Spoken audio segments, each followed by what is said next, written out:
Manx Radio's 1 to 3, tended by Ramsey Garden Centre. This is the most amazing competition. It's called the National Innovation Challenge, and it's open to anyone of secondary school age or above. So you could be at secondary school, sixth form college or further education college, and you can apply either individually or in a group of up to 3. And what we're looking for in this competition is a proposal or an outline for a solution for a current or future industry challenge. So you could submit a concept, a business idea, a design prototype, an invention that will fit in with the theme of sustainable impact. So something that will help make the world a better place when it comes to the problem of climate change. And we've got a brilliant judging panel that will have a look at all of the entries coming, and they're people from organisations such as Heathrow, Amazon Web Services, the DFE, myself, also Andrew Gomersall, MBE. So it's a really broad mix. And the prize is absolutely fantastic. I can't stress enough how good this prize is. The winners get an educational, cultural, all expenses paid trip to visit the USA and the Massachusetts Institute of Technology, which has some of the most brilliant minds on this earth. It's a once in a lifetime opportunity. Oh, it's just so exciting. So if it's a secondary school winner, for instance, they'll get to take a parent or guardian along with them and the rest of their group on their team.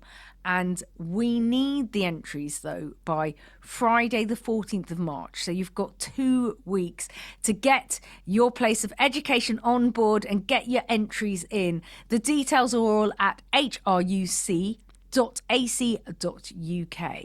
I mean, this sounds like a no-brainer, really, doesn't it? Because you're essentially, like, these young people are having the opportunity to shape the world in some way, small or potentially very, very big. And it's sort of like looking to their own future, isn't it, really? Absolutely. And you don't have to be sort of top of the class in science or anything like that, because we are looking for the idea, the concept, the originality, thinking outside of the box maybe, of how you can problem solve or change something within an industry to make it a bit more environmentally friendly. So if you're into, I don't know, cookery, then you could look for something that might work in the kitchen to reduce carbon footprint. If you're into gardening, you might look at a way to, recycle garden waste. But if you're into tech or cars or whatever, you might go more down that route. We want everyone and anyone who fits the criteria to get involved with this.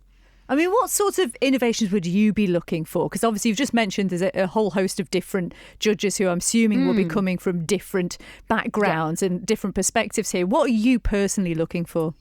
Well, from my perspective, I'm, in everyday life, I see things that I think, oh, there must be an easier way than this. And just taking the example, for instance, of being in the kitchen, a very domestic environment. We collect all our food waste, don't we? And we put it in a plastic bin, essentially, that people leave outside the house. And then these big lorries and trucks come weekly and they pick it up and they drive it off, burning their petrol and putting their carbon footprint out there, and then it goes to some big depot or plant where it all gets processed so that it's all ready to be put back into planet Earth. And that seems like a very, very broad network. We expand these tiny things out, a bit of, carrot peel or whatever, to this massive process, when really you could put your food waste onto the soil outside and it would just rot. Mother Earth does all of that without any carbon footprint. So maybe an innovation that could be a composter or a mulcher that could be used domestically. It could be a small thing that you put under your kitchen sink, perhaps. That, I think, would be a really, really good problem-solving mechanism, because food waste is responsible for so much carbon footprint. But, everyday life, we come up against so many things, the vast amount of packaging, just staying on that theme. I remember once when my husband put a pesto jar in the sink and there's loads of pesto clinging onto the sides for a reprieve.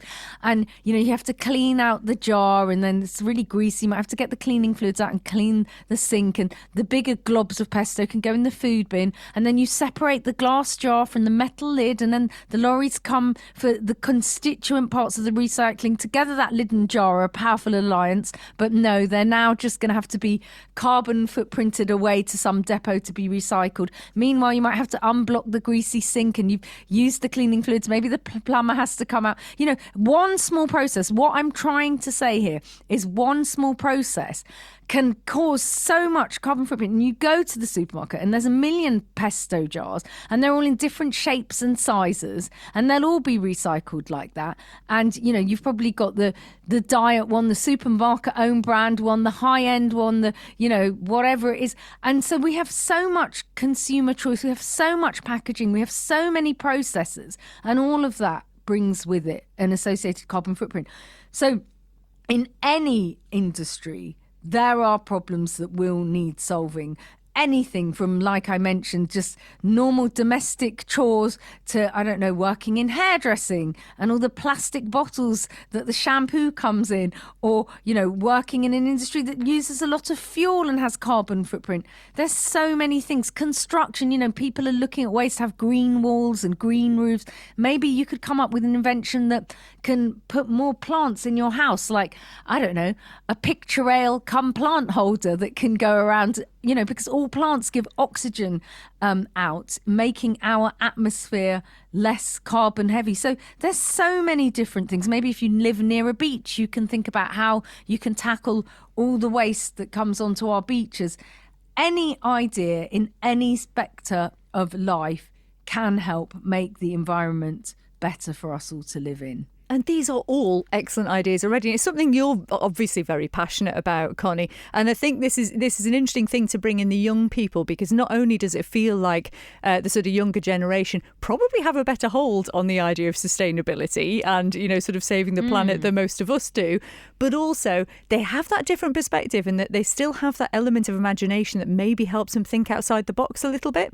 Absolutely. Young minds are growing and being nurtured, and sort of their mindsets are shaped and formed within these school years. It's so crucial to make sure young people are subjected to the right values, the right core mentality, altruism, empathy, because that is the adult that they'll become. And it happens really quickly. It's shaped. The blueprint is fixed by the end of secondary school. And to make the world a better place, we need empathetic, bright young things that are creative. And as we live in a society that's more and more geared up to instant gratification culture, things can be done for us, essentially.